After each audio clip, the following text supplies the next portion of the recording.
నెల్లూరు జిల్లాలో మత్స్యకారులకు జరిగే అన్యాయాన్ని ప్రశ్నించేందుకు మాజీ సీఎం వైఎస్ జగన్మోహన్రెడ్డి బోగోలు మండలం జువలదిన్నెకు వస్తున్నారని కావలి మాజీ ఎమ్మెల్యే ప్రతాప్ కుమార్ రెడ్డి తెలిపారు. జువలదిన్నెలో హెలిప్యాడ్ కోసం మాజీ మంత్రి కాకాని గోవర్ధన్ రెడ్డి, మాజీ ఎమ్మెల్యే ప్రతాప్ కుమార్ రెడ్డి, ఎమ్మెల్సీలు తలశీల రఘురాం, పర్వతరెడ్డి చంద్రశేఖర్ రెడ్డిలు పరిశీలన చేశారు. అదేవిధంగా హెలిప్యాడ్ స్థల పరిశీలన చేశారు. ఈ సందర్భంగా ప్రతాప్ కుమార్ రెడ్డి మీడియాతో మాట్లాడుతూ రాష్ట్రంలో మత్స్యకారులకు మంచి చేసింది జగన్మోహన్రెడ్డి మాత్రమే అన్నారు. రాష్ట్రంలో 11 ఫిషింగ్ హార్బర్లు, 4 పోర్టులు నిర్మించారన్నారు. వీటిని కూటమి ప్రభుత్వం నిర్లక్ష్యం చేస్తున్నట్లు తెలిపారు. జువలదిన్నెలో వైసీపీ అధికారంలోకి వచ్చిన ఏడాదిన్నరలోనే పూర్తి చేసినట్లు తెలిపారు. ఈ హార్బర్పై ఈ ప్రాంత మత్స్యకార యువత ఎన్నో కలలు కంటున్నట్లు చెప్పారు. కానీ హార్బర్ భూములు పక్కదారి పట్టిస్తే చూస్తూ ఊరుకునేదే లేదన్నారు. మత్స్యకారులకు జరిగే అన్యాయాన్ని ప్రశ్నించేందుకు వైఎస్ఆర్సీపీ అధినేత జగన్మోహన్రెడ్డి ఏప్రిల్ మొదటి వారంలో జువలదిన్నెకు వస్తున్నట్లు చెప్పారు. జగన్మోహన్ రెడ్డి గారు మన మత్స్యకారుల కోసం జువలదిన్నె ఫిషింగ్ హార్బర్ని మనకి ప్రసాదించడం జరిగింది. వైఎస్ఆర్ కాంగ్రెస్ పార్టీ అధికారంలోకి రాగానే Juvvaladinne fishing harbour foundation stone వేసి 1.5 సంవత్సరంలో దీన్ని కంప్లీట్ చేసి మత్స్యకారులకి ఇవ్వటం జరిగింది. అదేవిధంగా దీనికి సంబంధించి 70 ఎకరాలు ఫిషింగ్ హార్బర్ని డెవలప్ చేసి ఇస్తే ఈరోజు ఈ కూటమి ప్రభుత్వం అధికారంలోకి వచ్చి 2 సంవత్సరాల దాకా ఈ ఫిషింగ్ హార్బర్ గురించి పట్టించుకోకుండా ఏ విధంగా వదిలేసారో గారికి ప్రతి ఒక్కరికి ఇక్కడ తెలుసు. ఈరోజు ఎంతోమంది యువత దీని మీద జీవనోపాధి సాగించాలని ఎదురు చూస్తున్న తరుణంలో ఈరోజు మన జువలదిన్నె ఫిషింగ్ హార్బర్కి చంద్రబాబు నాయుడు గారి తనయుడు లోకేష్ గారు వచ్చి ఇక్కడ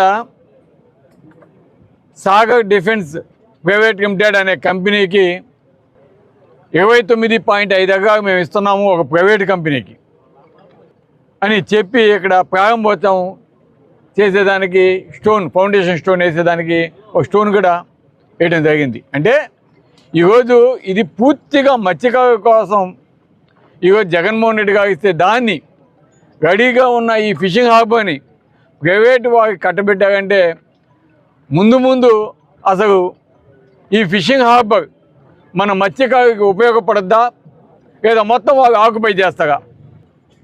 కాబట్టి దీన్ని వైఎస్ఆర్ కాంగ్రెస్ పార్టీ వ్యతిరేకిస్తుంది. ఏదైతే మత్స్యకారులకి ఈ ఫిషింగ్ హార్బర్ 70 ఎకరాలు అభివృద్ధి చేసి జగన్మోహన్ రెడ్డి గారు ఇచ్చారో అది వాళ్ళకే ఉండాలి. ఒకవేళ చంద్రబాబు నాయుడు గారు లోకేష్ గారు ఇవ్వాలనుకుంటే పక్కన ఏదైనా కొత్తగా ల్యాండ్ అలాట్ చేసి వాళ్ళని అక్కడ కట్టుకోమని చెప్పండి, అక్కడ ఉద్యోగాలు ఇచ్చుకోమని చెప్పండి.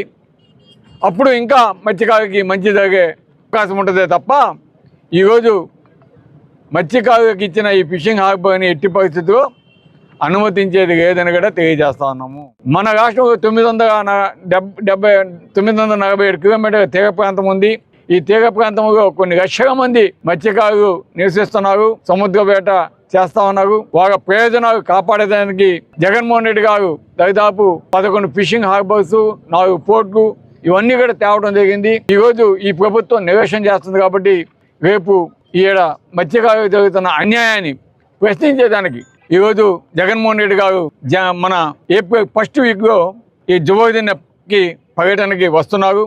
అందుకే ఈరోజు ఇక్కడ జగన్మోహన్ రెడ్డి గారి పర్యటన వివరాలు అక్కడ హెలిప్యాడ్ చూసేదానికి ఇక్కడికి మన ఎమ్మెల్సీ గారైన తలశీల రఘురాం గారు, అదేవిధంగా సోదరులు మన ఎమ్మెల్సీ గారు చంద్రశేఖర్ రెడ్డి గారు, మన జిల్లా అధ్యక్షుడు మాజీ మంత్రివర్యులు గోవర్ధన్ అన్న గారు, మత్స్యకారులు, అదేవిధంగా వైఎస్ఆర్ కాంగ్రెస్ పార్టీ అభిమానులు ఇంతమంది వచ్చే వాళ్ళందరికీ కూడా ప్రతి ఒక్కరికి పేరుపైన ధన్యవాదాలు తెలియజేస్తున్నాను. విద్యుత్ వినియోగదారులకి శుభవార్త. కరెంటు బిల్లు ఎక్కువ వస్తుంది అని బాధపడుతున్నారా? ఏసీ మరియు ఇతర ఎలక్ట్రికల్ గీజర్లు, హోమ్ అప్లయన్సెస్ వాడకంలో పొదుపు చేస్తున్నారా? ఇప్పుడే నిర్ణయం తీసుకోండి. కేంద్ర రాష్ట్ర ప్రభుత్వాలు పీఎం సూర్యఘర్ పథకం ద్వారా 78,000 సబ్సిడీతో మరియు వినియోగదారులకు తక్కువ ఖర్చుతోనే బ్యాంక్ లోన్ సదుపాయం, తక్కువ 65 పైసల వడ్డీతో మీరు కట్టే కరెంటు బిల్లు బ్యాంకు ఈఎంఐ కట్టే విధంగా ప్రముఖ కంపెనీలు టాటా, అదానీ, వ్యారీ, సోలార్ 25 సంవత్సరాల కంపెనీ వారంటీతో ఉచిత డాక్యుమెంట్ ఛార్జీలతో మా సిబ్బంది ద్వారా నిర్ణీత సమయంలో సమకూర్చబడును. కనుక ప్రతి ఒక్కరూ ఈ అవకాశాన్ని సద్వినియోగం చేసుకోండి. పూర్తి వివరాలకు ఈ క్రింది నంబర్లకు సంప్రదించండి. 9985299995, 9490471476, 9177038604. టెరోసోల్ green energy solutions private limited. Andhra Pradesh అన్ని జిల్లాల్లో అందుబాటులో ఉన్నాయి.